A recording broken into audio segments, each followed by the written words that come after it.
Telespettatrici e telespettatori di Antenna 3, buona giornata, ben ritrovati con la prima edizione dei nostri telegiornali. Come ogni lunedì in primo piano vediamo subito quello che sarà l'argomento del sondaggio di oggi ed è dedicato alla protesta degli agricoltori. In migliaia in queste ore si stanno riversando sul Veneto, molti sono i veneti, si stanno riversando sul Brennero, molti sono i veneti, dicevo, per protestare contro l'arrivo di prodotti agroalimentari dall'estero, denunciando concorrenza sleale e prezzi al ribasso. Il falso Made in Italy è un danno enorme, dicono, sotto accusa è l'Europa. Per questo con il nostro sondaggio di oggi vi chiediamo: falso Made in Italy, colpa dell'Europa? Potete esprimere la vostra opinione come sempre attraverso una chiamata gratuita ai numeri che vedete in sovraimpressione. Se per voi la risposta è sì, fate uno squillo al numero sulla barra di colore verde, se per voi la risposta è no, a quello che vedete sulla barra di colore rosso. Un tema, questo della protesta degli agricoltori al Brennero, sulla quale torneremo anche nel corso del nostro telegiornale, collegandoci proprio con il Brennero e gli agricoltori della Coldiretti, che appunto da questa mattina presto sono in presidio e vi rimarranno per tutta la giornata di oggi e per quella di domani. La cronaca ora ci porta a Mestre per continuare a parlare della faida tra bengalesi che sta terrorizzando la città. Avrebbe radici profonde che portano fino in Bangladesh, appunto, questa faida tra due diverse fazioni della comunità bengalese mestrina. Il comune di Venezia vive un difficile processo di integrazione a fronte di una massiccia immigrazione che negli ultimi 20 anni ha radicalmente cambiato anche quello che è il tessuto sociale della città. Ci colleghiamo quindi subito con Mestre, dove c'è la nostra Ilaria Marchiori. Buongiorno Ilaria. Buongiorno a te Marta, buongiorno ai nostri telespettatori. Ci troviamo in via Poerio a Mestre, proprio in uno dei punti dove è avvenuta una delle prime risse, ovvero la notte di Pasquetta. Poi ce ne sono state nei giorni successivi, insomma è un continuo. Proprio come hai anticipato tu poco fa, in realtà in questo caso questo tipo di rissa avrebbe delle radici più profonde, ovvero sarebbe partito tutto dal Bangladesh e queste persone che compongono questi gruppi di bengalesi che si sono venuti a scontrare proprio nei giorni scorsi, siamo ormai arrivati a 6-7 risse, in realtà sarebbero molto giovani e non integrati nella comunità bengalese, come ha voluto anche specificare proprio nei giorni scorsi uno dei referenti della comunità, Prince Aulader. È stato anche il comandante della polizia locale di Venezia, Marco Agostini, ha detto: non è possibile che ci siano 6-7 risse così avvicinate, le persone hanno paura e ora il quartiere Piave è attenzionato speciale, ancor più di prima, e ovviamente la questione sarà portata anche in prefettura. Qui insieme a noi c'è Maria Laura Faccini del Comitato Progetto Comune. Benvenuta Maria Laura. Allora, è una questione che ha radici profonde, però c'è un'analisi da fare molto importante, ovvero che, come hanno detto anche molti referenti della comunità bengalese, in questo caso si tratta di fazioni che non hanno nulla a che vedere con la comunità, che è molto in realtà ben integrata a Mestre. Certo, buongiorno. Allora, intanto bisogna dare due dati almeno di base. Allora, secondo i dati ufficiali dell'Anagrafe di Venezia, le persone straniere registrate sono quasi 41.000.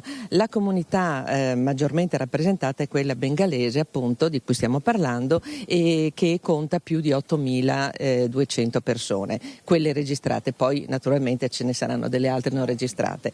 Però per la maggior parte i bengalesi che appunto formano questa grande comunità nel comune di Venezia, ma che risiedono per la maggior parte, direi 9/10 a Mestre, è rappresentata da persone pacifiche, da persone che lavorano, da famiglie con mamme, papà e bambini. Tra l'altro ce ne sono tanti e sappiamo tutto, però sono persone che stanno cercando in tutti i modi di vivere bene in questa città, di tessere delle relazioni con gli stessi cittadini italiani, io ne sono per esempio un caso, per per poter anche spiegare il loro tipo di vita, i loro usi e costumi, e questo è quello che facciamo anche noi.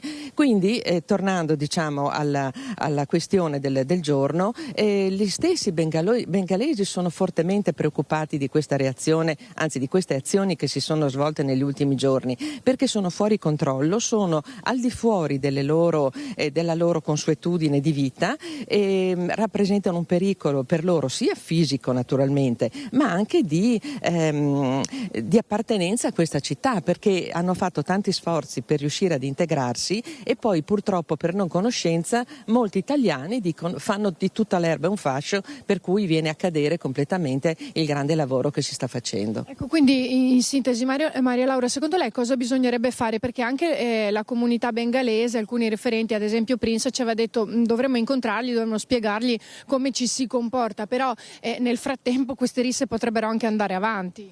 Beh, qui bisogna lavorare su due piani, un lavoro di controllo ed eventualmente repressione quando succedono questi atti violenti, e poi un controllo sociale che deve però partire innanzitutto dalla comunità stessa, e io stessa ho consigliato loro di prendere le famiglie, perché questi non sono ragazzini che sono arrivati da soli, hanno le loro famiglie e le stesse famiglie fanno difficoltà a far capire loro che certi comportamenti non devono essere tenuti, per cui io personalmente ho suggerito loro di fare delle riunioni magari con il rappresentante della religione, quindi l'imam, per far capire loro che qui loro devono stare in certe condizioni, devono comportarsi in certi modi per non distruggere tutto quello che è stato fatto in anni di grande lavoro.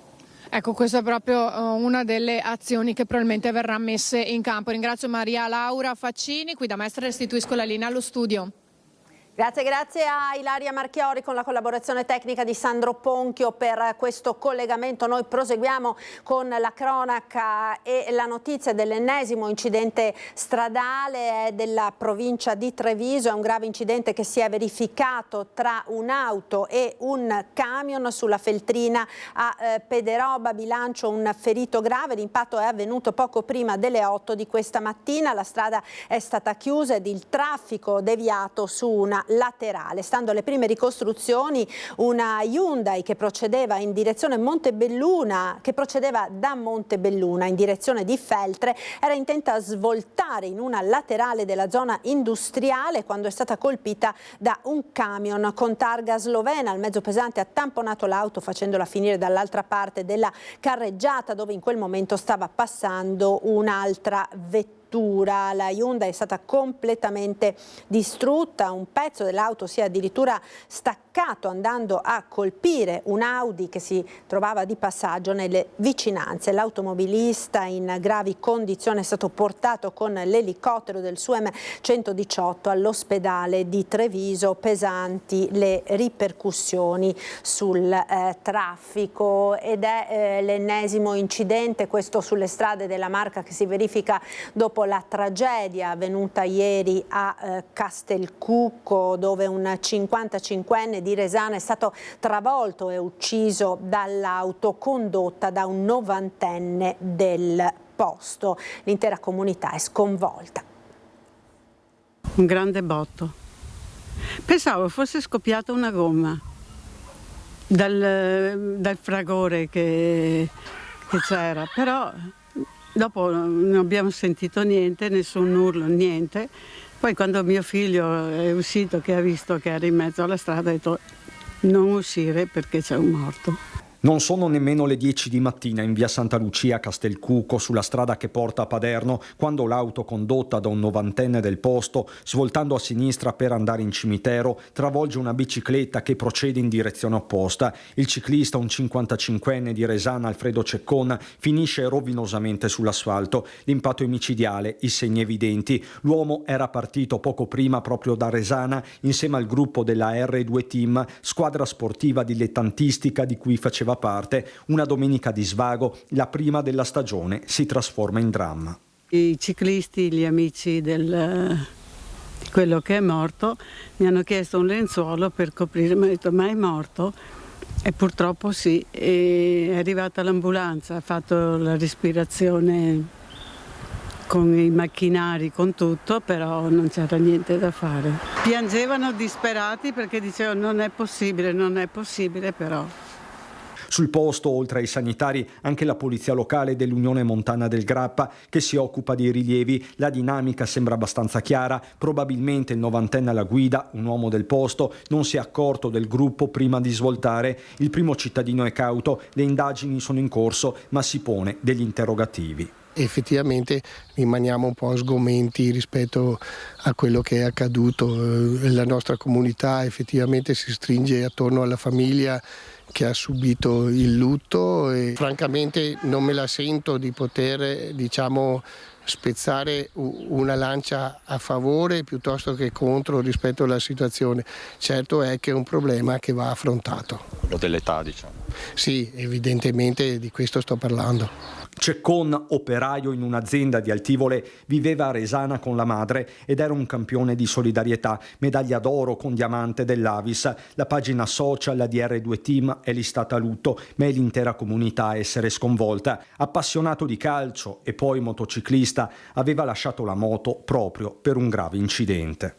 È una giornata triste, molto triste, anche perché questa mattina abbiamo fatto una marcia podistica in paese e c'era tantissima gente, tanta fisicità, una bella giornata di sole e poi la mazzata. Lui aveva questa gran passione per la bici, come un bel gruppetto che c'è qua a Resana di cicloamatori, cicloturisti che ogni domenica si ritrovano a fare il giro e purtroppo stavolta il destino è stato tragico.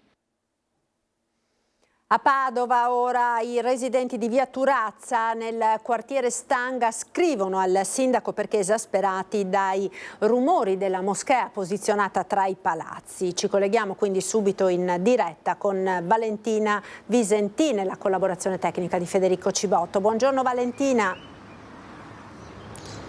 Sì, buongiorno, noi siamo in via Turazza, alle mie spalle l'edificio giallo che vedete al piano terra, è lì che si trova la moschea, il centro culturale islamico al-Hikma, ma di fatto una moschea. Pregano troppo, c'è troppa confusione a tutte le ore anche di notte e questo è il messaggio di tanti residenti, dei residenti dei condomini che circondano la moschea perché in questo periodo di Ramadan i musulmani pregano fino a 5 volte al giorno con altoparlanti, preghiere che avvengono anche durante la notte rendendo il riposo difficile se non impossibile per i residenti le cui camere confinano direttamente con le pareti del centro culturale. Diciamo che la convivenza con questo centro di preghiera che è sorto nel 2012 occupando gli spazi di un negozio sfitto sono stati fin dai primi tempi abbastanza delicati, ovviamente perché questo è un quartiere, una strada di passaggio e quindi le tante macchine e biciclette di chi frequenta la moschea spesso creavano problemi al traffico. Adesso con questi altoparlanti utilizzati anche di notte per le preghiere la vivibilità per i residenti è diventata difficile, hanno deciso di scrivere una mail al gabinetto del sindaco di Padova per chiedere un intervento dell'amministrazione comunale. Un intervento dei carabinieri invece è stato chiesto venerdì notte perché i rumori erano insostenibili e troppo alti. I carabinieri sono intervenuti per riportare la tranquillità ai residenti che abbiamo chiesto questa mattina di poter parlare con loro, ma ci hanno raccontato tutto al telefono, ma hanno un po' di timore di parlare perché temono delle ripercussioni, ma chiedono con questa email un intervento dell'amministrazione comunale. Su questo tema è intervenuto tra le altre cose il consigliere comunale della lista Giordani, Luigi Tarzia, che per lungo tempo è stato residente qui nel quartiere Stanga e quindi ben conosce questa problematica di cui insomma vi terremo ovviamente aggiornati anche nei prossimi giorni. Io intanto vi saluto e vi lascio con le dichiarazioni di Luigi Tarzia. Da Padova è tutto, linea allo studio. Io ho fatto un sopralluogo in via Turazza, veramente c'è un numero notevole di loro associati e questo crea problemi anche alla viabilità. Non sono luoghi idonei per poter ricevere tutte queste persone e soprattutto per poter pregare in qualsiasi ora del giorno.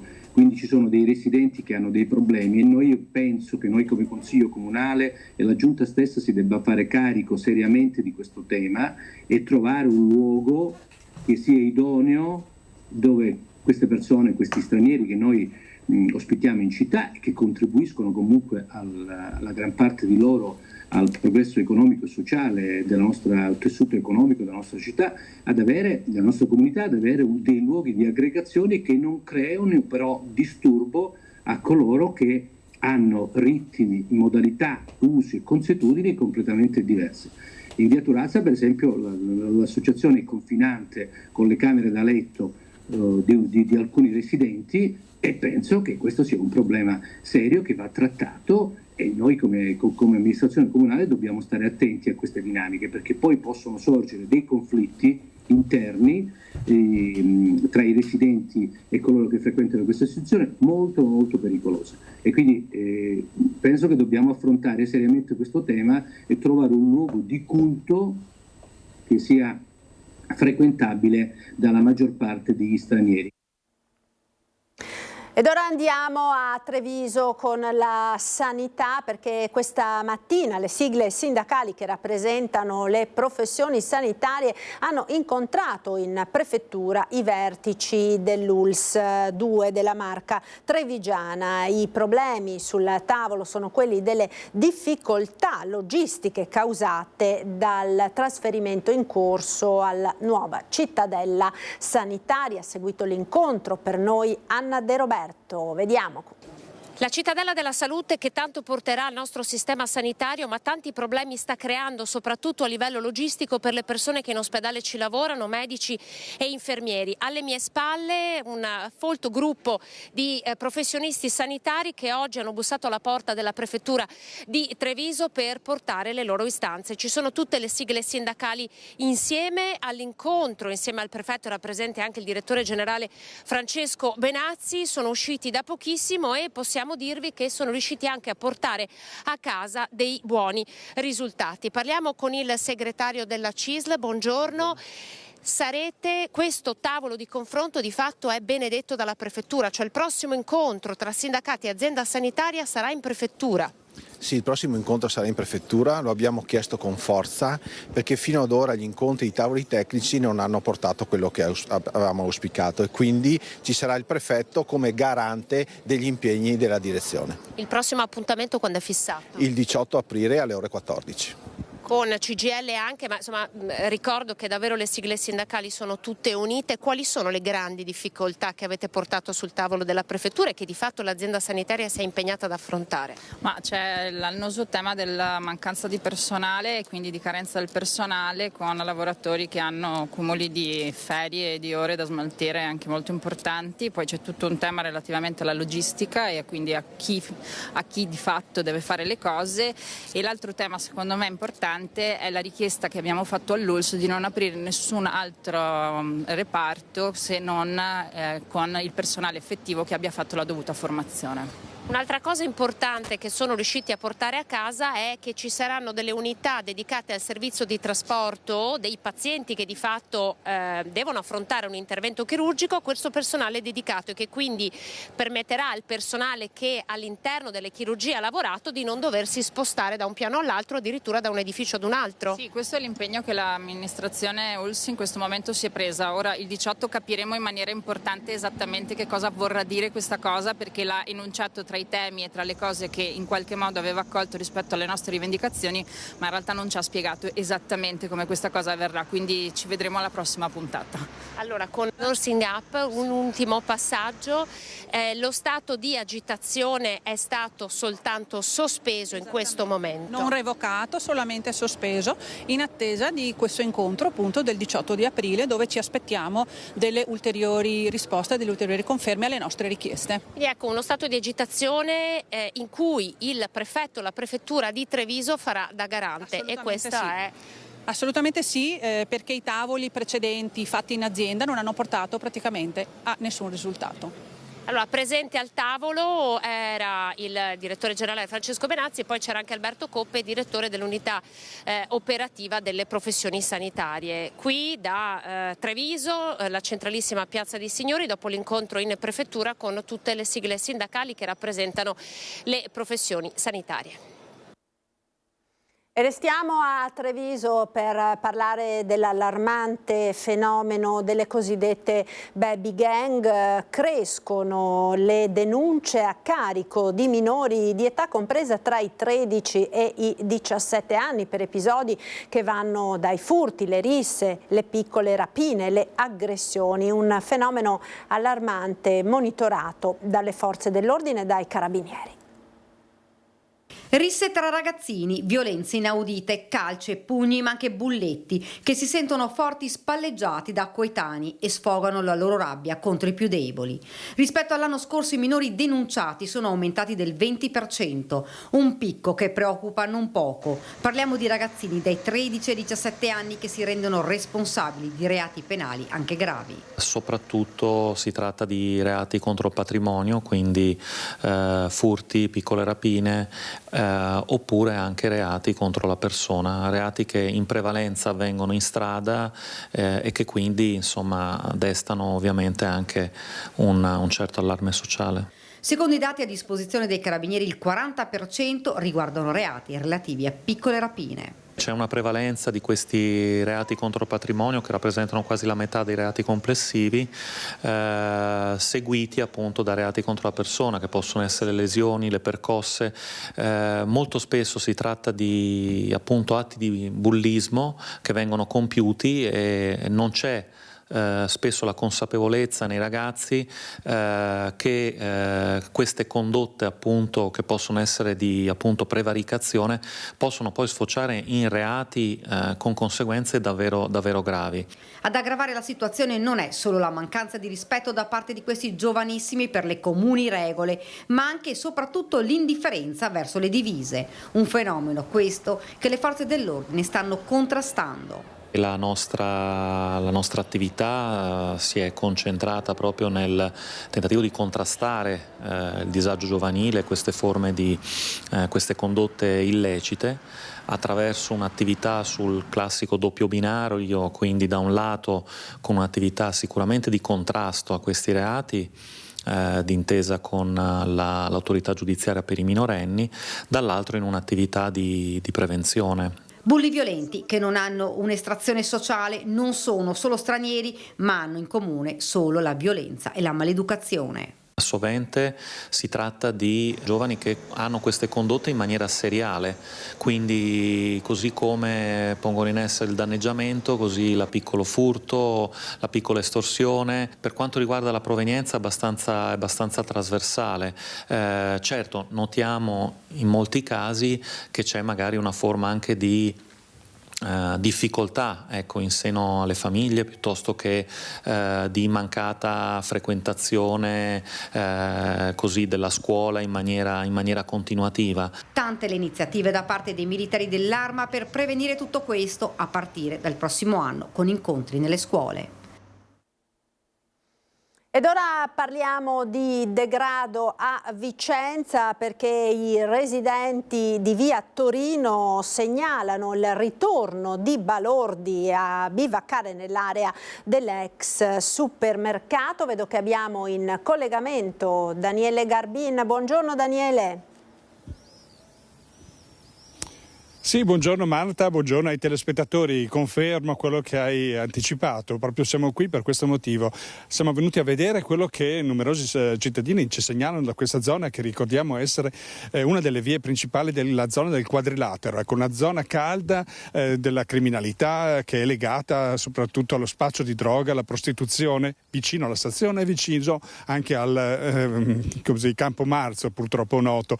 Siamo qui perché alle mie spalle, proprio mentre il collega Simone Squarcina sta facendo vedere la zona, quella del supermercato che una volta c'era, che purtroppo è stato oggetto anche lui di numerosi furti e per cui in questo momento è chiuso. Dietro il supermercato c'erano degli edifici abbandonati diventati proprio alloggi per la criminalità, per balordi, per prostitute e che erano stati sgomberati un anno fa con imponente operazione della Polizia di Stato, Guardia di Finanza, Polizia locale. Ecco, per un po' la situazione si si è calmata. Purtroppo, forse complice anche l'aumento delle temperature in questo momento, il cantiere che sta restaurando la torre che un tempo era la più importante, simbolo degli anni '80, perché questa è una zona di uffici, residente esclusiva, era la torre più importante, la torre Everest, e in questo momento invece è diventata una zona degradata e anche se stanno facendo dei lavori, è diventato il punto da dove questi balordi, queste persone stanno prelevando dei materiali regolarmente e si accampano per passare la notte. Una zona che abbiamo visto prima continua a essere proprio usata in modo incurante di dove si trova. Abbiamo proprio visto una persona che si è denudata davanti ai nostri occhi per pulire, per i propri bisogni. Anche se c'è la polizia che gira, proprio vediamo che sono assolutamente incuranti dei passanti, dei residenti. Una situazione insostenibile. Noi abbiamo fatto un servizio di riepilogo della situazione e anche raccolto le voci dei residenti. La guerra al degrado in via Torino, zona Quadrilatero, non deve arenarsi, dicono i residenti, proprio nella vicinanza degli edifici abbandonati, occupati abusivamente da criminali, prostitute e clochard e sgomberati energicamente un anno fa da un'imponente operazione congiunta delle forze dell'ordine, tornano le occupazioni abusive. Questa volta si tratta di una specie di accampamento realizzato anche con materiali provenienti da vicini cantieri.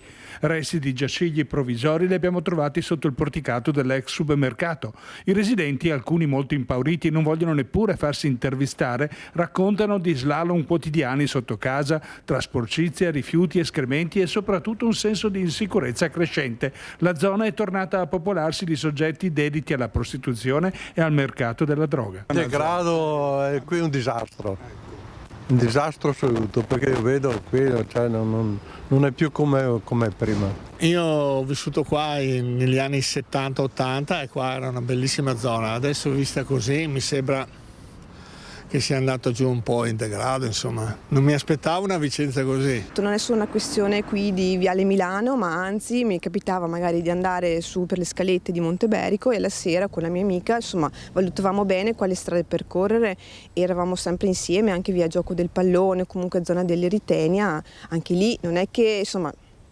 sempre sguardo lungo e... Sì, bisognerebbe sistemarla, sì, e controllarla. Anche per le macchine che parcheggiano ovunque in doppia fila senza tanti problemi. No, ma è tutto collegato, è proprio, secondo me, c'è una mancanza di attenzione, quindi liberi tutti, ognuno fa quello che vuole. Purtroppo sì, il degrado comincia, chiama ancora degrado, quindi è incrementale, insomma, la cosa. Quindi non si può lasciar correre, vedendo anche che avviene in una zona delicata. Direi proprio di sì, ignorare il problema è deleterio. Ecco, avete visto proprio il servizio, questo era quanto ci raccontano le persone che abbiamo incrociato in questo posto e a onor del vero bisogna dire che testimoniano comunque la presenza delle forze dell'ordine. Ricordiamo che nel fine settimana si è proprio svolta l'operazione di controllo straordinario tra Polizia di Stato e Polizia Locale che ha portato al controllo di 133 persone. Vogliamo dire che lo Stato c'è, ma forse in questo punto particolare c'è bisogno di un presidio, forse dicono i residenti, o qualche azione proprio anche analoga forse andrebbe fatta. Ecco, per fare il riepilogo di quanto avvenuto nel fine settimana, c'è stato anche un arresto, la collega Luisa Bertini ha raccolto le notizie e ne ha fatto un servizio. Ecco, con questo io lascio la linea alla collega e restituisco la linea allo studio. Campomarzo, Piazzale Bologna, via Milano, via Torino, via Verona al setaccio di polizia e guardia di finanza con l'ausilio dell'unità cinofila per un controllo straordinario che ha portato all'arresto di un uomo di origine nigeriana per i reati di furto, violenza e resistenza a pubblico ufficiale e lesioni personali. Le pattuglie hanno notato in via Verona un uomo che dopo aver prelevato qualcosa all'interno di un furgone in sosta di una ditta che si occupa di consegne di medicinali a domicilio si dava velocemente alla fuga in sella ad una bicicletta. Dopo averlo inseguito e raggiunto, l'uomo ha prima cercato di divincolarsi e poi ha tentato di investire uno dei poliziotti con la bicicletta. All'esito di una colluttazione in cui uno dei due poliziotti è stato lievemente ferito ad una mano, è stato bloccato. A quel punto i poliziotti hanno accertato che l'uomo, trentenne richiedente asilo, con precedenti aveva sottratto dal furgone il marsupio dell'autista con i suoi documenti, il cellulare, il denaro contante e gli effetti personali. Pertanto è stato stato arrestato per i reati di furto, violenza e resistenza pubblico ufficiale e lesioni personali. Nell'ambito dei controlli è stata anche perquisita un'abitazione e in totale sono state identificate 133 persone, di cui 39 stranieri, 30 con precedenti.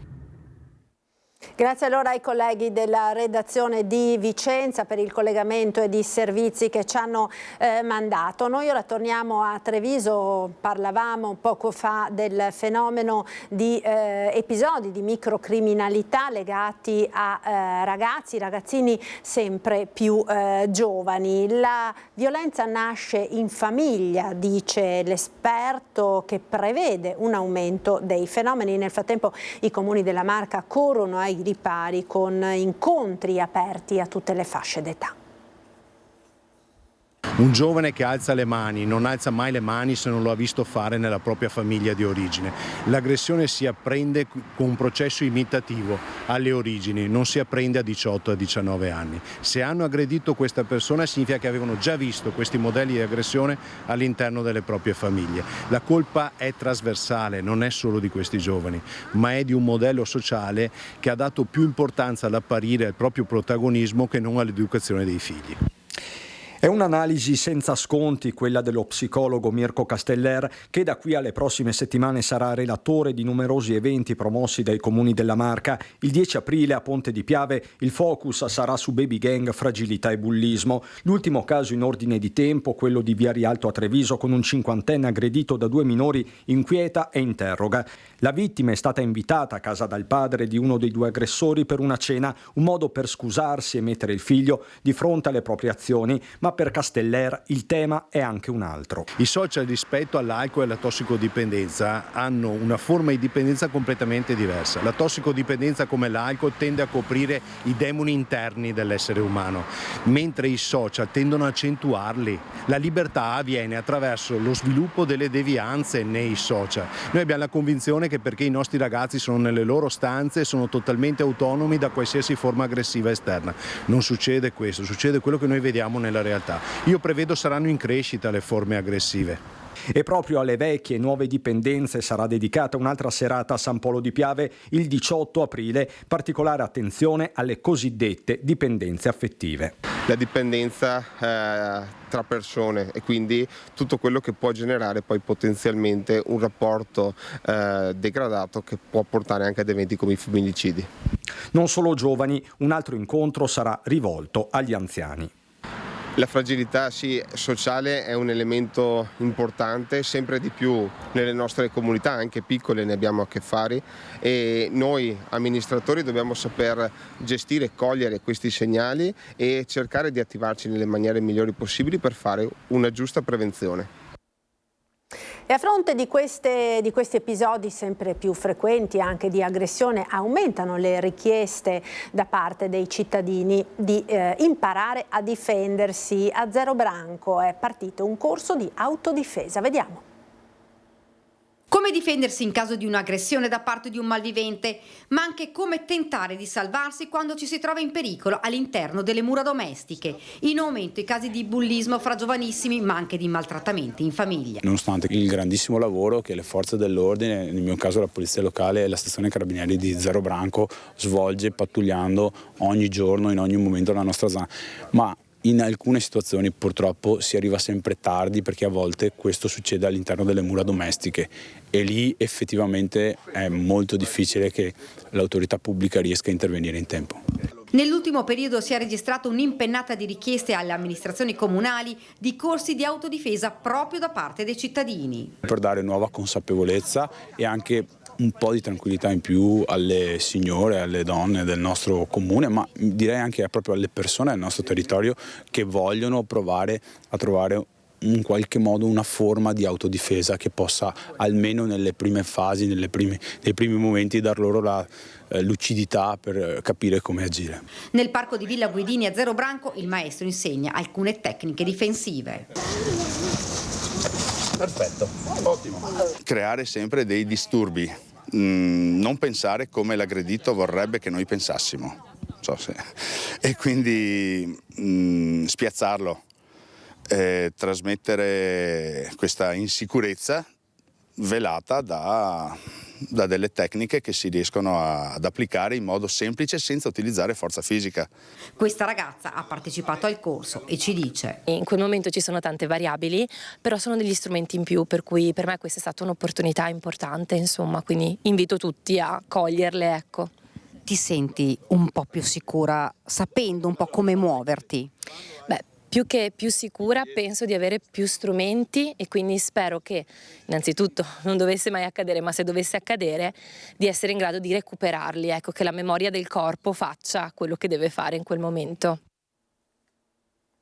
Ed ancora cronaca, la Guardia di Finanza di Lendinara in provincia di Rovigo ha effettuato un blitz in un ristorante della località polesana accertando la presenza di 3 fra camerieri e pizzaioli in nero. I militari, oltre all'accertamento della maxi sanzione per le violazioni alla legislazione sociale con multe che vanno dai 1.950 fino agli 11.700 euro per lavoratore, hanno inoltrato la comunicazione alla direzione territoriale del lavoro di Rovigo per l'eventuale sospensione dell'attività imprenditoriale. E c'è anche un'altra notizia che riguarda le fiamme gialle che ci arriva dalla provincia di Treviso, perché la Guardia di Finanza ha posto sotto sequestro 2 laboratori tessili di Istrana, al cui interno, secondo quanto riscontrato, operavano lavoratori stranieri richiedenti asilo o con permesso di soggiorno scaduto, riscontrate quindi varie irregolarità anche in materia fiscale. Gli amministratori sono stati denunciati alla Procura di Treviso. E restiamo nella Marca perché proseguono le indagini da parte dei carabinieri per la rapina alla farmacia di Castelfranco, dove sabato pomeriggio un malvivente è entrato appunto nella farmacia di Borgo Treviso. L'uomo era travisato con un cappello, la mascherina sul volto ed è entrato nel locale tenendo in mano un berretto di lana sotto il quale si intravedeva la sagoma di un'arma. L'uomo, minacciando le 2 farmaciste e una dipendente che erano all'interno del locale, si è fatto consegnare il denaro contenuto nelle casse ed è poi fuggito con un bottino di circa 1.000 euro. Immediate le ricerche da parte dei carabinieri che appunto stanno continuando ad indagare, anche passando al setaccio le immagini delle telecamere di videosorveglianza della zona. Ed ora un episodio che poteva avere conseguenze ben più tragiche. Una donna che si era gettata nel Piave ieri è stata salvata dai carabinieri.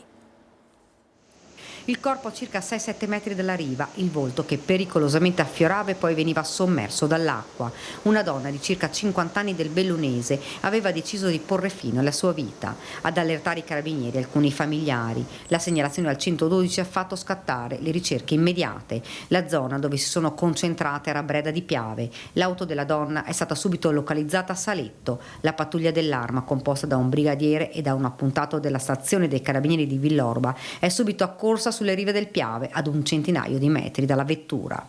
Hanno visto la donna priva di sensi e non ci hanno pensato un attimo. Si sono gettati in acqua in un tratto non profondissimo, ma dove la corrente era piuttosto forte e le pietre scivolose non consentivano di restare agevolmente in equilibrio. L'hanno raggiunta e portata a riva, poi si sono sfilati la giacca a vento e l'hanno coperta. Un gesto che ha salvato la donna. Sul posto anche i sanitari del SUME 118 che, dopo aver constatato l'ipotermia della donna, l'hanno subito trasportata in ospedale per le cure del caso. Eccoci, ora mi dicono dalla regia che si sono collegati i nostri ospiti da il Brennero, l'abbiamo visto in apertura anche con il nostro sondaggio. È in corso da questa mattina il presidio organizzato dagli agricoltori di Coldiretti sul valico di Frontiera per protestare contro il falso Made in Italy. Abbiamo in collegamento, e lo ringrazio per essere con noi, il presidente veneto di Coldiretti, Carlo Salvanna. Buongiorno Presidente. Buongiorno, mi scuso per il Presidente che ha dovuto in questo momento essere è stato coinvolto nella manifestazione sono il vicepresidente Alex Fantini. Allora chiedo scusa, non riuscivo a vederla bene. Allora Alex Fantini, vicepresidente di Coldiretti del Veneto. Allora, innanzitutto come sta andando questa manifestazione? Sta andando molto bene, siamo 5.000 persone qui al Valico del Brennero appunto per fare quello che Coldiretti qui in questo contesto, in queste manifestazioni ha sempre fatto, quello di mettere a risalto quanto accade purtroppo ogni giorno e quindi l'ingresso di merci dall'estero che arrivano nel nostro paese per poi diventare magicamente made in Italy attraverso la cosiddetta ultima trasformazione.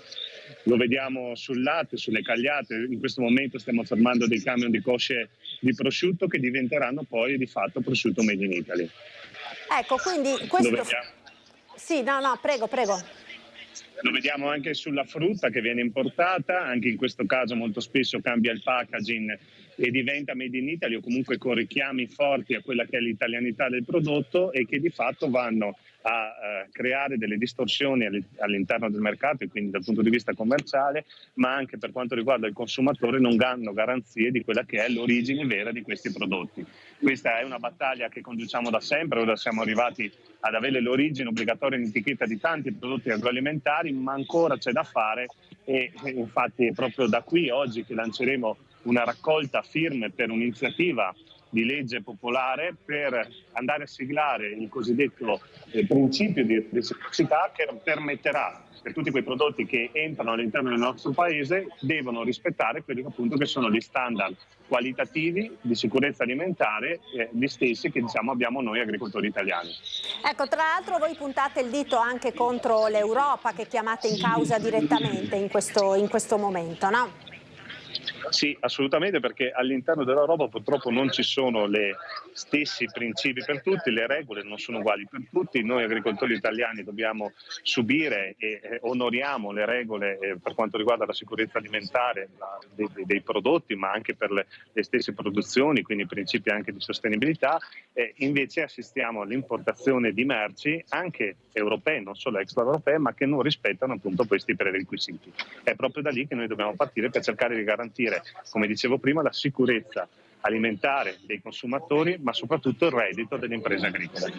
Ecco, tra l'altro c'è un aspetto appunto proprio di sicurezza alimentare rivolto ai consumatori sul quale voi state particolarmente ponendo l'accento, anche perché sono tematiche sulle quali si sta alzando, come dire, no? La soglia di attenzione da parte della popolazione alla luce di quanto si sente, no? Su sostanze potenzialmente magari nocive o pericolose per la salute, piuttosto che appunto attraverso queste etichettature poco chiare l'inganno che può subire chi poi va al mercato piuttosto che al supermercato a comprare questi prodotti.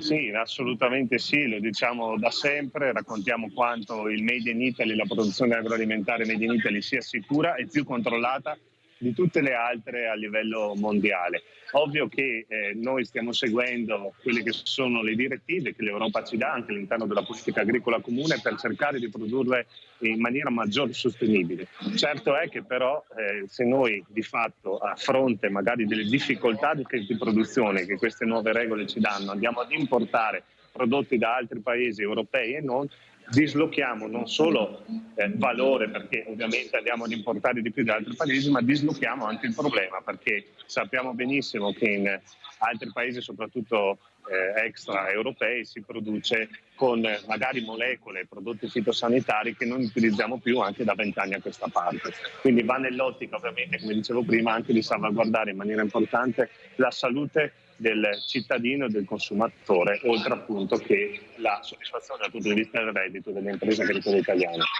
Ecco, vicepresidente, per quanto riguarda le richieste, insomma abbiamo sentito quelle che sono, ma come proseguirà la vostra mobilitazione? Perché sappiamo insomma che sono 2 giorni, oggi è appena cominciata la giornata, ma si andrà avanti per tutta la giornata di oggi, nella notte e anche la giornata di domani. Sì, saranno 2 giorni molto intensi, 2 giorni nei quali continueremo a fermare i camion che ancora passano, perché purtroppo sappiamo che quando organizziamo queste tipologie di presidio molti si fermano, fanno strade alternative, e andremo anche nelle principali province dove in quei carichi più interessanti dal punto di vista andremo a fare dei veri e propri comitati di accoglienza per mettere in evidenza quanto accade, come dicevo prima, ogni giorno, e quindi queste importazioni che purtroppo vanno a ledere in maniera importante quello che è l'economia del mercato agroalimentare italiano. Ecco, un'ultima domanda, Vicepresidente, che faccio da consumatore, pensando di interpretare anche quello che può essere il pensiero di coloro che ci stanno seguendo da casa in questo momento. Il cittadino come fa a tutelarsi, come fa ad orientarsi nella scelta dei prodotti che acquista? Perché ovviamente anche noi con i nostri acquisti possiamo fare la differenza, no?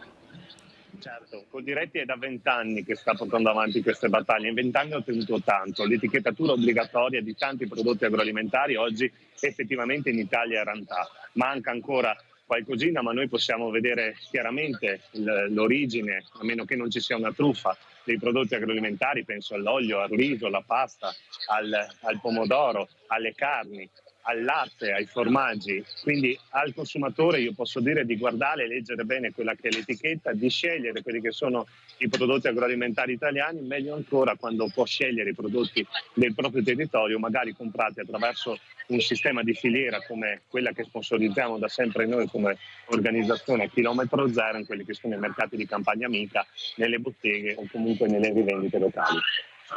Grazie, allora io la ringrazio per essere stato con noi, so che continueremo in queste giornate, in queste 2 giornate insomma, a seguire la vostra mobilitazione al Brennero, grazie e buon lavoro. Grazie a voi, buon lavoro, buona giornata. Grazie, grazie. Nel frattempo noi vediamo quello che è il nostro sondaggio di oggi, che è proprio rivolto appunto a questo argomento. Falso made in Italy, colpa dell'Europa? E questa è la domanda alla quale vi chiediamo di rispondere, come sempre con una chiamata gratuita ai numeri che vedete in sovraimpressione, 0422 1626 691 se per voi la risposta è sì, 0422 162 6690 se per voi la risposta è no. Come sempre poi il risultato del sondaggio lo conosceremo questa sera nel corso dell'approfondimento di prima serata di Antenna 3 in onda a partire dalle 21. Ring, condotto stasera da Cristian Arboit. Noi ora ci fermiamo per qualche istante di pubblicità. Linea alla regia. A tra poco. Eccoci di nuovo in diretta con la prima edizione del nostro telegiornale. Salgono a 27 i DASPO nei confronti degli ultras catanesi coinvolti nei disordini allo stadio Euganeo di Padova del 19 marzo scorso. Il questore di Padova ha disposto altri 11 divieti di partecipazione alle manifestazioni sportive, tra i coinvolti anche un tifoso catanese con obbligo di dimora che per evitare il DASPO si spaccia addirittura per il cugino minorenne. Continuano i provvedimenti contro i tifosi del Catania coinvolti nell'invasione di campo e negli scontri scoppiati allo stadio Euganeo durante la finale di andata di Coppa Italia di Lega Pro lo scorso 19 marzo. Altri 11 DASPO, 6 della durata di 10 anni con obbligo di firma, 4 della durata di 5 anni e 1 della durata di 3 anni sono stati disposti dal questore di Padova Marco Dorisio. Per gli 11 tifosi è stato anche ordinato il foglio di via obbligatorio. Salgono così a 27 i provvedimenti contro gli ultras violenti che hanno partecipato al lancio di petardi e fumogeni contro i tifosi biancoscudati. La Digos e la divisione anticrimine di Padova, grazie ai filmati delle telecamere, hanno identificato questi 11 ultras che sono stati anche denunciati. I 6 tifosi con DASPO di 10 anni in passato erano già stati interdetti dalla partecipazione a manifestazioni sportive. Alcuni di loro hanno precedenti per rissa, minaccia, lesioni e reati contro l'ordine pubblico. Tra i tifosi con DASPO di 5 anni anche un 18enne. Gli 11 ultras hanno invaso il campo a volto semicoperto, scagliandosi contro le vetrate della tribuna est armati di cintura, lanciando petardi e bombe carta, e hanno anche aggredito i poliziotti con calci e pugni. Uno di loro, un pregiudicato di 23 anni, in stazione a Padova dopo gli scontri è stato trovato con fumogeni e petardi. Aveva l'obbligo di dimora a Catania per reati di spaccio e rissa perché aveva pestato un coetaneo in discoteca, ma ai poliziotti ha fornito false generalità spacciandosi per il cugino minorenne che invece era a Catania. Per questo è stato denunciato. Restiamo nel padovano perché è finita con la denuncia di un albanese l'inseguimento di un'auto da parte dei carabinieri tra San Martino di Lupari e Villa del Conte. Non hanno rispettato l'alta dei carabinieri due occupanti di una Mercedes intercettata sabato pomeriggio da una gazzella a San Martino di Lupari. Fuggita a tutta velocità, l'auto ha finito la sua corsa riuscendo fuori strada a Villa del Conte. Il conducente è riuscito a fuggire, il passeggero è invece stato bloccato e denunciato. Si tratta di un 25enne albanese già noto alle forze dell'ordine. Nell'auto i carabinieri, che probabilmente hanno interrotto una serie di razzie, hanno sequestrato un passamontagna e una mazza da baseball. Il giovane è stato denunciato per resistenza a pubblico ufficiale, porto abusivo d'armi e oggetti atti ad offendere. Si sta indagando per identificare chi era con lui. Il bel tempo del fine settimana ha riportato gli escursionisti sui colli euganei, due gli incidenti che hanno richiesto l'intervento degli uomini del soccorso alpino a Teolo. Una ciclista e un free climber, due gli interventi degli uomini del soccorso alpino a Teolo nel fine settimana, l'ultima in ordine di tempo una 63enne trentina caduta dalla mountain bike mentre con il marito stava scendendo dal Monte Grande verso Passo Fiorine. L'incidente intorno alle 11 di domenica. Ferita a una spalla, la donna è stata raggiunta da 5 soccorritori che l'hanno caricata in barella e trasportata per 1 chilometro, dove è stata raggiunta dall'ambulanza che l'ha condotta ad Abano. Sabato pomeriggio l'incidente è accaduto nella palestra di roccia di Rocca Pendice. Durante la calata un 48enne di Padova è precipitato per una decina di metri fino a terra.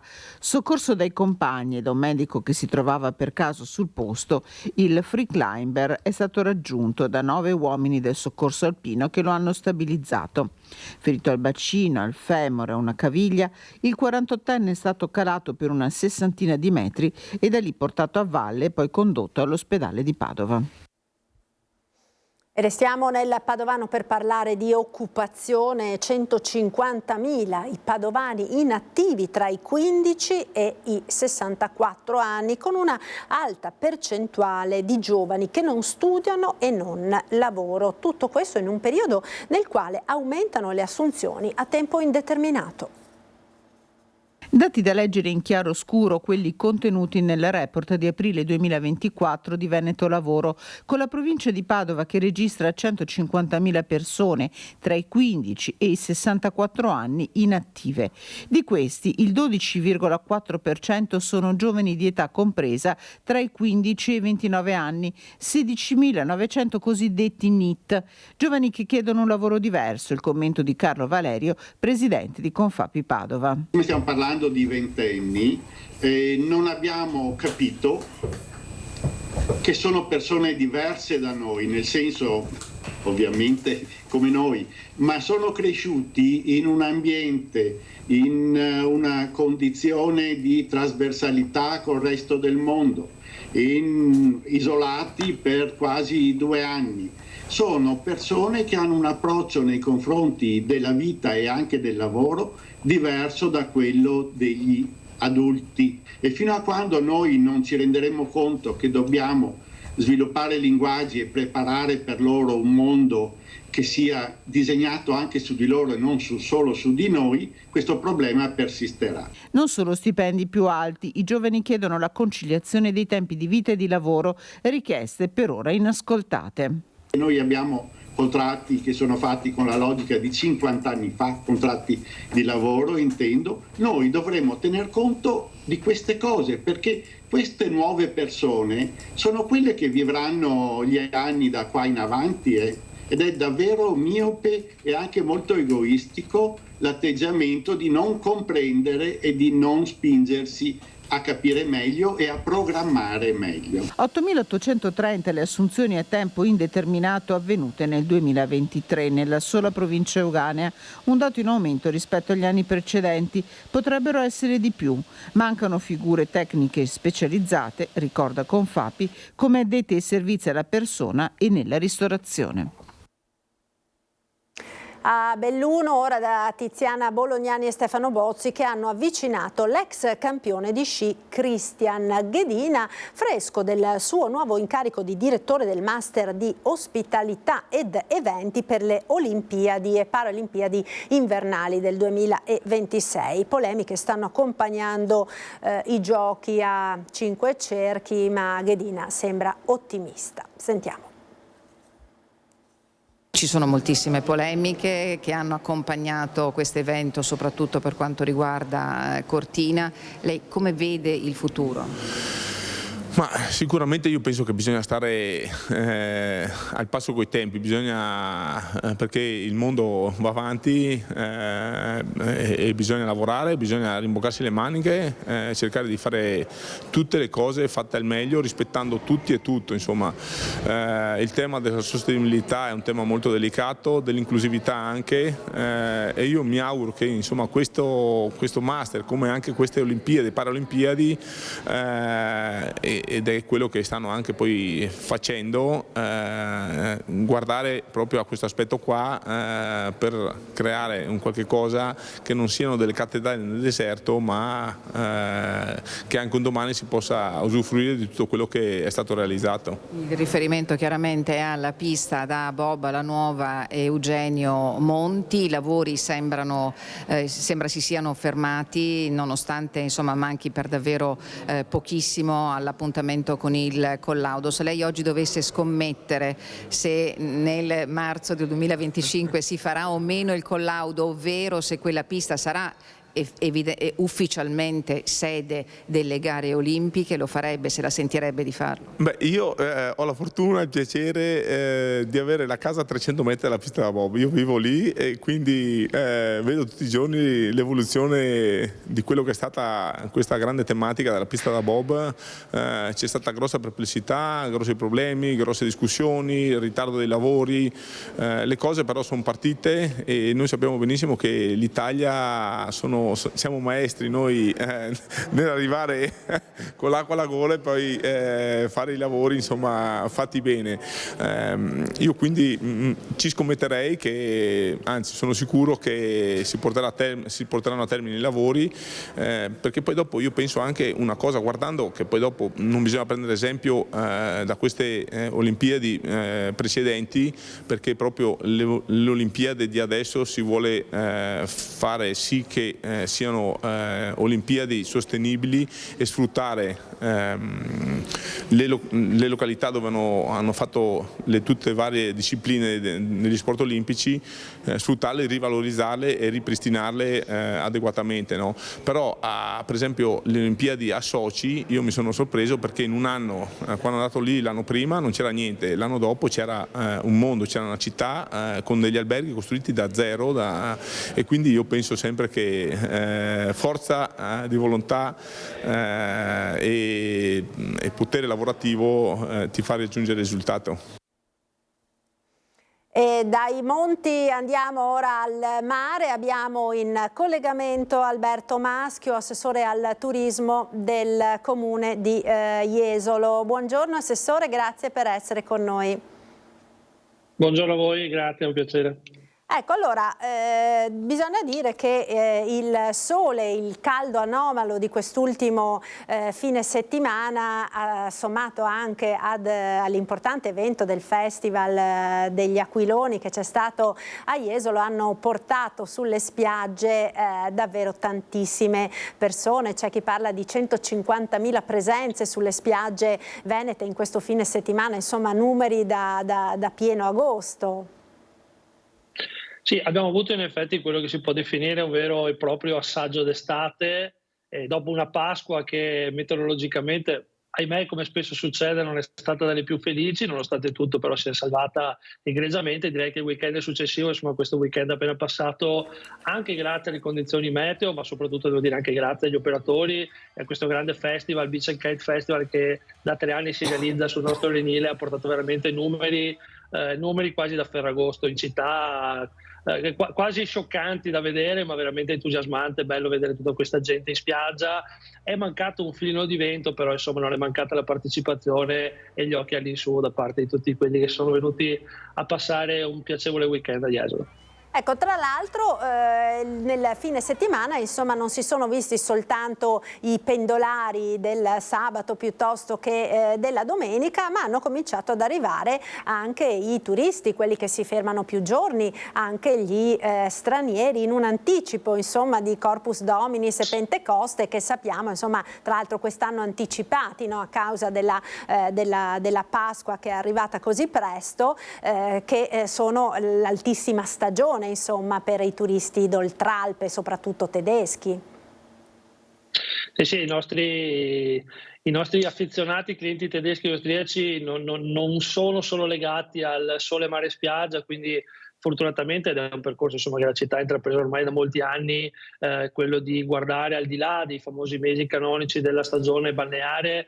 Oggi fanno vivere la città di Jesolo come una città di mare tutto l'anno. Gli ospiti austriaci e tedeschi sono nostri grandi affezionati, non ci hanno abbandonato nemmeno nei momenti, negli anni più difficili che ormai non voglio neppure più citare, insomma quelli appena trascorsi, e quindi appena il tempo lo permette, appena la primavera si affaccia alle porte, devo dire che arrivano giù in massa non solo a Jesolo ma un po' in tutta la costa veneta, quindi questo grande lavoro insomma della nostra regione e i nostri operatori. Ecco, stiamo vedendo queste bellissime immagini insomma della manifestazione degli aquiloni in questa giornata, in questa domenica insomma baciata dal sole e dalla temperatura veramente quasi da piena estate. Intanto ecco, i grandi eventi come appunto questo, che importanza hanno nella stagione? Questo è il primo diciamo di questa portata, ma insomma è appunto il primo anche di una stagione che si preannuncia particolarmente densa diciamo di appuntamenti in questo senso. Ma direi che il percorso che ha intrapreso la nostra città, ripeto, già anni or sono, ovvero quello di puntare molto anche sugli eventi, sui grandi eventi per creare indotto turistico, in barba ad uno studio che anni fa sosteneva non essere un veicolo utile quello dei grandi eventi per creare arrivi, per creare presenze in città. In realtà è stato poi smentito dai fatti nel tempo, e oggi Jesolo, grazie anche ai grandi eventi, riesce veramente a portare numeri impressionanti, perché guardate quelli del weekend appena trascorso, parliamo di oltre 100.000 presenze in città, sono veramente numeri che troviamo in mesi di piena estate quasi, quindi il fenomeno dei grandi eventi che comportano un grande lavoro, e la macchina organizzativa di Jesolo ormai è rodata, creano questo indotto, questi numeri, quindi creano ricaduta economica, creano occupazione, insomma creano tutto quello che serve ad una città per vivere veramente tutto l'anno, e su questo devo dire che insomma i risultati recenti stanno dando ragione al percorso che si è intrapreso, per cui c'è grande soddisfazione devo dire in città per come stanno andando le manifestazioni. Diciamo che si aggiunge anche un po' di fortuna, perché tutto sommato il meteo aiuta, perché quando si fanno questi eventi all'aperto chiaramente l'aspetto meteorologico è importante, per cui insomma fortuna e bravura messi insieme creano questi bei momenti. Ecco Assessore, il fatto che già così presto insomma, si abbia un afflusso così importante di persone sul litorale impone anche un'organizzazione complessiva, no? di quelli che sono i servizi, penso alla sicurezza, penso alla sanità, penso a tantissimi altri aspetti, no? che dovete organizzare proprio per far sì che vada tutto per il meglio. A che punto siamo? Ma anche su questo devo dire, al netto di quelli che sono insomma, i cosiddetti rinforzi poi per l'estate, perché questi numeri d'estate assumono rilevanza ancora maggiore e soprattutto non ci coinvolgono per un bellissimo weekend, ma un po' per tutti i giorni, andranno mano a mano crescendo. È evidente che insomma anche qui Jesolo nel tempo ha creato un comando di polizia locale, ad esempio, molto, molto importante, abbiamo la fortuna di avere la caserma dei carabinieri qui in città, abbiamo la Polizia di Stato, insomma, quindi abbiamo tutto un sistema effettivamente che supporta quella che è a tutti gli effetti una grande città come è diventata Jesolo nel tempo. Abbiamo la fortuna di avere un presidio ospedaliero qui sulla spiaggia, quindi di poter garantire veramente 365 giorni l'anno una città sicura, vivibile, ma soprattutto una città all'interno della quale insomma non respirare mai delle carenze. Poi se tutti questi grandi numeri comportano qualche difficoltà in entrata e in uscita, visto che uno dei grandi temi insomma, di cui si discute oggi è sempre un po' quello della viabilità, è evidente insomma, che i grandi numeri, ma un po' per tutte le grandi città che fanno numeri, effettivamente comportano un po' di disagio, però fortunatamente insomma, quello che poi trovano dopo qualche decina di minuti in coda purtroppo insomma, penso li faccia ben dimenticare di un po' di traffico e che quindi insomma, si vada però verso alla ricerca di soluzioni che sono quelle che possono mettere in condizione di raggiungere le nostre città insomma, più agevolmente, che è quello insomma, che si cerca di fare con quello che è l'autostrada del mare, sulla quale insomma, sfido chiunque a dire che sia un progetto inutile. Certamente va trattato bene sui territori, però l'altro aspetto che ci manca, noi ci mettiamo le capacità, ci mettiamo gli eventi, ci mettiamo tutto quello che possiamo, poi insomma, se ci aggiungiamo anche l'aspetto viabilistico un po' più agevole, direi che Jesolo non ha problemi a vivere veramente 365 giorni l'anno. Ecco, vorrei che sentissimo ora l'intervista a Pierfrancesco Contarini, che è il presidente dell'Associazione Jesolana Albergatori, sulle prospettive insomma, di questa nuova stagione, partita un po' così a Pasqua appunto a causa del brutto tempo, ma che ora con l'arrivo delle belle temperature sembra davvero stia per decollare. Sentiamo. Le previsioni per quest'anno sono sicuramente eccezionali. Se l'anno scorso, 2023, l'anno è stato ottimo, reputo che quest'anno potremo sicuramente superarlo di qualche punto percentuale. Dai dati statistici che abbiamo in mano nel nostro Age Benchmark ci dice al momento il 30% di occupazione per tutto l'anno, con punte che arrivano al 50-55% in date importanti, una per tutte in questo momento il Corpus Domini, festa principale del mercato tedesco austriaco. Però siamo già partiti bene a marzo con gli eventi importanti che hanno portato numeri importanti in termini di presenze, e quindi ci auguriamo che anche aprile, maggio e successivamente tutta la stagione in sé possa portarci quei numeri importanti che abbiamo sempre fatto, ma quello che mi preme sottolineare è sicuramente che i numeri potrebbero restare gli stessi, ma la qualità e soprattutto la redditività della singola presenza debbano sicuramente aumentare. Ecco, allora, Maschio, insomma, una stagione che sembra avere tutte le carte in regola per essere una stagione da incorniciare, quella del 2024. Ma è quasi stupefacente, direi, perché anno dopo anno si parla ormai delle nostre destinazioni, insomma anche nei vari convegni che si tengono durante l'anno in giro per l'Italia, insomma di destinazioni cosiddette mature, no? Di un turismo maturo, ma è evidente che insomma la capacità di questi territori di superarsi di anno in anno forse fanno di quello che definiamo appunto un turismo maturo, un turismo in continua evoluzione. La parte più importante, che sposa in pieno di quello che diceva il presidente Contarini, peraltro anche il mio presidente di categoria, quindi sottolineo quanto ha detto, è la qualità di numeri che dobbiamo fare, non il perseguire il numero fino a se stesso, ma perseguire la qualità di questi numeri, che è un po' il percorso che anche da quando ci siamo insediati abbiamo cercato di fare, nel cosiddetto dire alzare l'asticella del valore delle cose, non solo del numero fino a se stesso, quindi grandi numeri, ma soprattutto grande qualità di questi numeri in termini di ricadute economiche sul territorio, di capacità di generare indotto, portare milioni di persone che non generano ricchezza in un territorio penso sia del tutto inutile. La ricchezza è data da tanti fattori, ovviamente non dimentichiamoci quelli di sostenibilità ambientale, sociale, economica chiaramente di un territorio, e quindi perseguire i numeri sì, ma numeri di qualità e non numeri fine a se stessi, credo sia la ricetta vincente che accennava prima il presidente Contarini e che sposo in pieno. Tra l'altro, Assessore, insomma, negli ultimi anni sono profondamente cambiate sia in quelle che sono le richieste dei consumatori, dei clienti, sia in quella che è l'offerta generale, no? Anche il quadro. Dopo il Covid, poi pensiamo a tutto l'aspetto del green e della sostenibilità. È un mondo, insomma, che sta cambiando e si sta evolvendo in maniera molto veloce, molto rapida, e che richiede quindi che anche l'intero sistema sia altrettanto rapido e veloce nell'adeguarsi a quelle che sono le nuove richieste, le nuove esigenze. Ma guardi, credo e sostenevo anche in altre vesti a suo tempo che insomma, il mondo e il mercato del turismo sia secondo in termini di evoluzione, di innovazione, solo a quello tecnologico.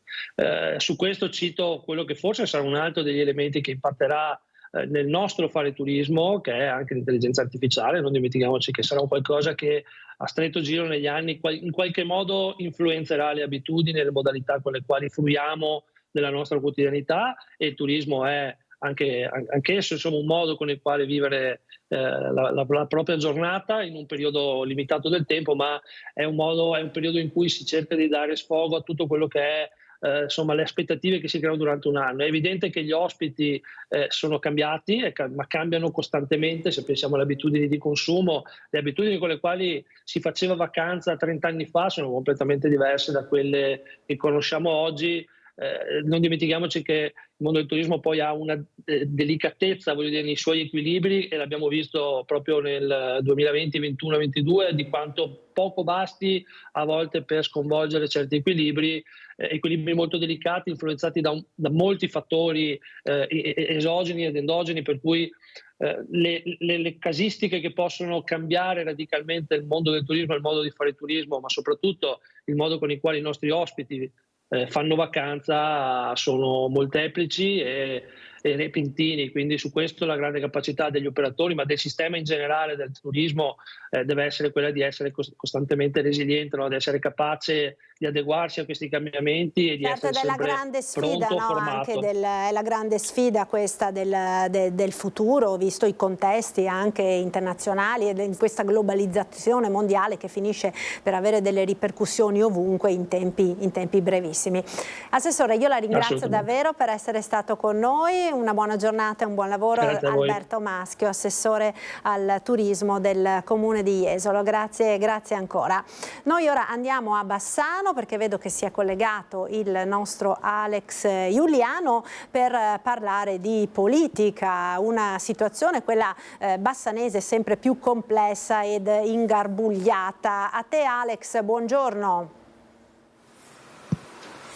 Un buongiorno a te, buongiorno ai nostri telespettatori. Dici benissimo, situazione politica bassanese ingarbugliata. Noi siamo in compagnia del candidato sindaco dell'area di centrosinistra Roberto Campagnolo. Io partirei da quello che è successo sabato. Sabato è stata presentata la ricandidatura di Elena Pavan, sindaca uscente, sul Ponte Vecchio di Bassano. Sindaca Pavan sostenuta da Fratelli d'Italia e altre forze di centrodestra.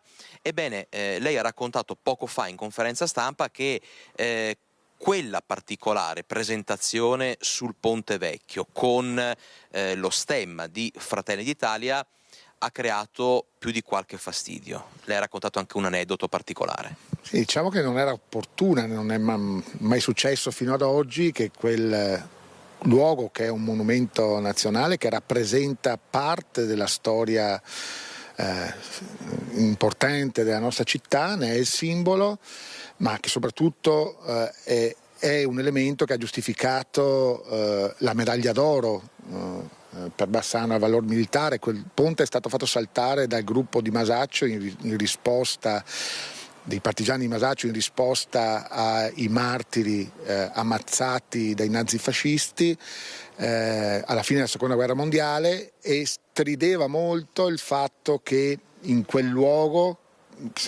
troviamo le foto storiche, vediamo proprio in quel punto dove il ponte era stato martoriato e bloccato per evitare che gli alleati bombardassero la città, quindi per salvare la città e per sabotare appunto le operazioni dei nazifascisti. Oggi sabato fosse esposto un simbolo di un partito che non ha ancora fatto i conti fino in fondo con quella tradizione, al punto tale da tollerarla molto, perché è un partito che si ispira a quella storia. Ecco, avrete capito che insomma il dibattito politico, la polemica non manca a Bassano, ma guardando in casa vostra, in casa centrosinistra, oggi avete presentato il vostro claim e lo slogan per questa campagna elettorale a Bassano, che sta avendo toni molto accesi, è Bassano è di più. In che cosa deve essere di più Bassano e che cosa non le sta piacendo di questa situazione politica? Bassano è di più rispetto a questi ultimi 5 anni. Bassano è una città bellissima, i loro cittadini sono fantastici e aspirano al ruolo che questa città si merita, a un ruolo di contesto territoriale, nazionale e internazionale, che valorizzi tutte le potenzialità di questo territorio, di questa città e dei suoi cittadini. Quello che non è successo negli ultimi 5 anni a causa soprattutto dei litigi e dell'incapacità di un'amministrazione di interpretare questi sentimenti. Quindi dobbiamo fare un salto di qualità, è di più rispetto a tutto questo, poi sui singoli temi è di più in termini di partecipazione, ambiente, mobilità, opere pubbliche, tutto quello che non abbiamo visto in questi 5 anni. Insomma, questa la fotografia della situazione attuale della politica a Bassano. In chiusura, velocissimi, ci sarà un momento in cui bisognerà stemperare un po' i toni, perché un mese e mezzo di campagna elettorale con polemiche e accuse a vicenda diventa un po' difficile anche da far capire ai cittadini. Ma questo, noi intanto ci siamo approcciati alla campagna elettorale in termini esclusivamente positivi. Però quando succedono dei fatti politici dobbiamo dire anche qual è la nostra opinione rispetto all'opportunità, ad esempio citata prima, di andare con simboli di partito sopra il simbolo della città. Diciamo che è stato sbagliato. Al netto di questo la nostra campagna elettorale è sempre stata improntata sulle proposte che stiamo andando in giro a spiegare ai cittadini. I cittadini si confrontano, ci accolgono col sorriso, ci presentiamo con il sorriso. Questo sarà il nostro taglio. Poi evidentemente sta agli avversari avere un comportamento simile, se faranno cose che non ci vanno lo diremo. Da Bassano, se non ci sono altre domande da studio, restituiamo la linea. Grazie ad Alex Giuliano per questo collegamento da Bassano del Grappano. E ora ci fermiamo per un po' di pubblicità. Linea alla regia, ci rivediamo tra poco. Eccoci nuovamente in diretta con la prima edizione dei nostri telegiornali. L'abbiamo raccontato, ieri l'abbiamo seguito in diretta nel nostro TG, ma sono in tanti a chiederci di poter rivedere quelli che sono i momenti più salienti della giornata di ieri, 7 aprile, giorno della ricorrenza dell'80° anniversario del bombardamento del 7 aprile del 1944 sulla città di Treviso. Rivediamo quindi il servizio di Lucio Zanato. Cittadini della Repubblica che ripudia la guerra come strumento di offesa alla libertà degli altri popoli e come mezzo di risoluzione delle controversie internazionali. Ha citato l'articolo 11 della Costituzione italiana, il Vescovo di Treviso, per richiamare tutti alla responsabilità di guerre passate e soprattutto presenti. L'omelia in una chiesa votiva gremita in ogni spazio per omaggiare i 1600 nomi che nella vicina cripta sono muti testimoni di quel venerdì di passione per la città. E il Vescovo Michele si è soffermato sul ricordo di quei volti sfigurati dalle bombe. E continuiamo a ricordare che la prossima vittima del conflitto, anche il più lontano e dimenticato, è fratello e sorella.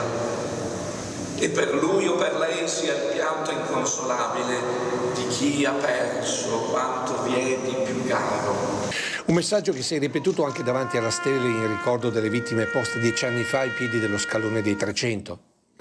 Purtroppo, come ci dimostrano i fatti degli ultimi mesi, guerre, conflitti e scontri armati continuano a provocare morte e sofferenze tra le popolazioni civili e per questo motivo noi continueremo a dare il nostro piccolo grande contributo per costruire un mondo basato sul dialogo e sulla pace. Un termine che contraddistingue il popolo veneto, ha sottolineato nel suo intervento in Piazza dei Signori l'assessore regionale Federico Caner.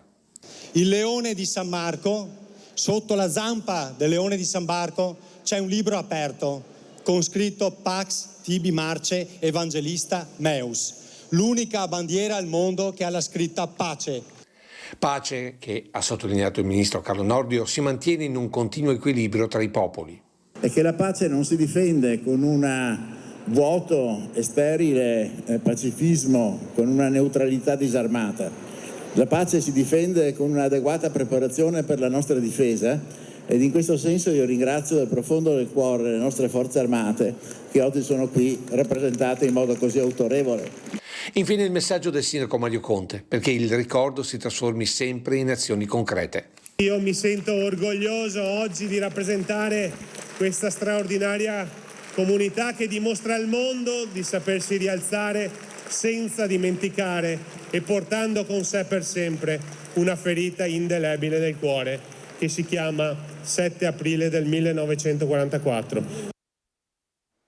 Questa dunque la cronaca della parte istituzionale del 7 aprile, ma la giornata di ieri è stata soprattutto un insieme di emozioni, tante emozioni vissute dalle persone che hanno ricordato e anche da diversi oggetti che sono stati riportati in città per l'occasione. Tra questi vediamo anche uno degli ordigni inesplosi, appunto caduti su Treviso proprio quel venerdì santo di 80 anni fa. Vediamo.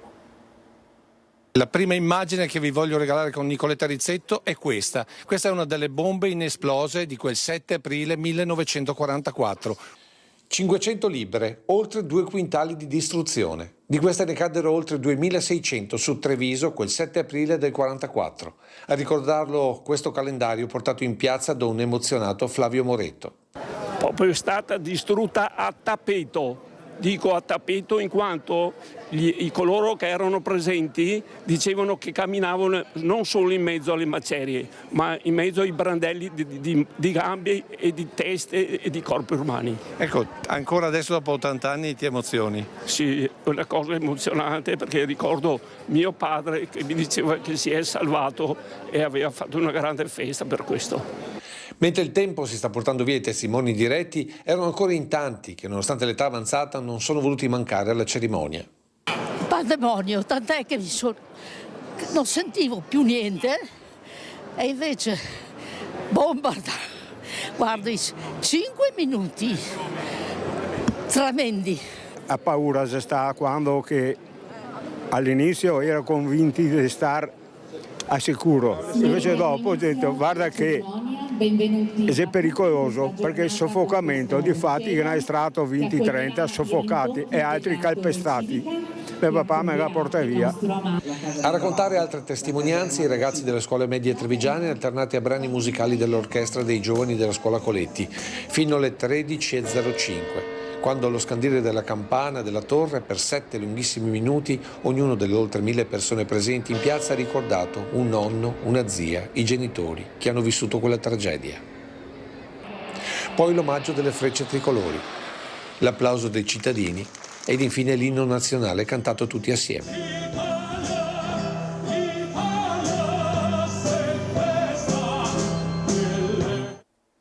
Torniamo ora a Vicenza che si avvia a celebrare i 30 anni della sua iscrizione nella lista del patrimonio UNESCO, un riconoscimento importante che valorizza la capitale del patrimonio culturale di Andrea Palladio.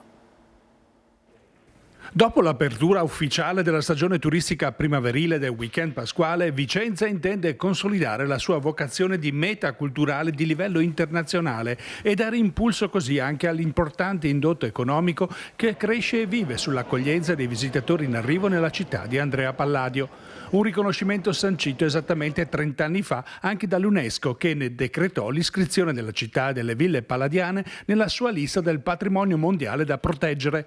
Per celebrare questo prestigioso anniversario, il Comune ha organizzato una serie di eventi e di aperture straordinarie. Sì, sono una serie di eventi che partiranno il 18 aprile con la presentazione del piano di gestione e vedranno poi il culmine di queste giornate per il 20 aprile, dove saranno aperti tutta una serie di ville e palazzi palladiani che solitamente sono chiusi, penso alla Loggetta Valmarana ai Giardini Salvi o alle ville fuori dalla città. Ecco, sarà un bel momento per avvicinare le persone il più possibile al patrimonio UNESCO, che è vasto in città e fuori dalla provincia. Quando si parla di UNESCO ci viene in mente la figura di Vladimiro Riva e quindi vorremmo anche ricordarlo in qualche modo, dedicando a lui questo ciclo di eventi di valorizzazione del sito UNESCO, perché è stata un'anima importante della candidatura e lo è stata sempre fino alle ultime settimane in cui ci eravamo appunto confrontati, e quindi a lui va il pensiero. L'ultima battaglia per cui lottò fino alla fine anche Vladimiro Riva fu il riconoscimento del Teatro Olimpico come monumento nazionale.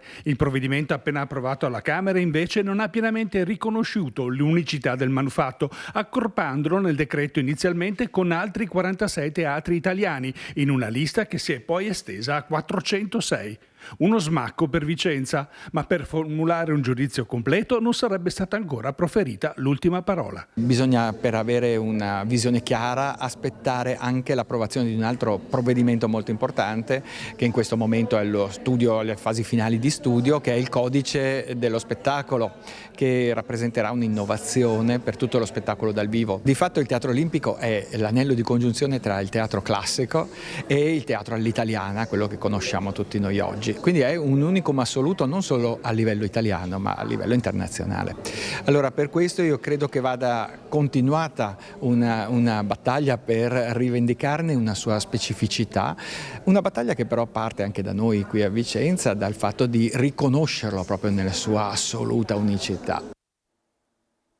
È tutto per questa edizione, vi ricordo questa sera a partire dalle 21 l'approfondimento con Ring, ospiti questa sera di Christian Arboit, Luca De Carlo di Fratelli d'Italia, Alessandro Bisato del Partito Democratico, Luca Motta, presidente di Coldiretti Giovani Veneto, in diretta dal Brennero, e poi Cristina Guarda di Europa Verde e Prince Oulader, referente della comunità bengalese di Mestre. Appuntamento dunque a partire dalle 21. State vedendo anche il testo del nostro sondaggio relativo proprio alla protesta degli agricoltori di Coldiretti in corso al Brennero in difesa del Made in Italy. Io vi lascio ora alle previsioni del tempo con il nostro meteo. Subito dopo andrà in onda l'approfondimento con gli specialisti dell'Oras di Motta di Livenza. Si parlerà di ospedale di Motta, 20 anni di storia. In studio Oriana Romanello, Elena Montagnier, Gloria Viotto e Stefania Bortolina. A seguire i grandi film di Antenna 3 con La commedia del potere. È tutto, il meteo. Arrivederci e buon pomeriggio.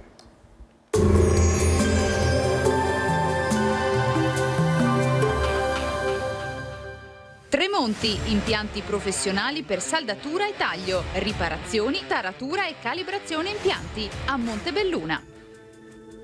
Benvenuti al meteo. Perturbazione atlantica in avvicinamento. Martedì cambierà il tempo, lunedì intanto sarà ancora buono. Vediamo insieme i dettagli. Sul Veneto qualche nebbia al mattino in pianura, a seguire cielo sereno. Non è escluso un aumento della nuvolosità nel corso della giornata. Temperature stazionarie, minime tra 10 e 12 gradi, massime sui 18-24 gradi all'incirca. Spostiamoci ora sul Friuli Venezia Giulia. Anche qui prevalenza di sole, come vediamo dalla grafica, salvo locali addensamenti qua e là, ma senza piogge associate. Temperature minime tra 9 e 11 gradi, massime sui 17-22 gradi. Infine diamo uno sguardo alla situazione del Trentino Alto Adige, dove prevarrà il sole con delle nubi alte. Temperature minime sugli 8-12 gradi, massime intorno ai 25. Dal meteo di Antenna 3 è tutto, arrivederci al prossimo aggiornamento.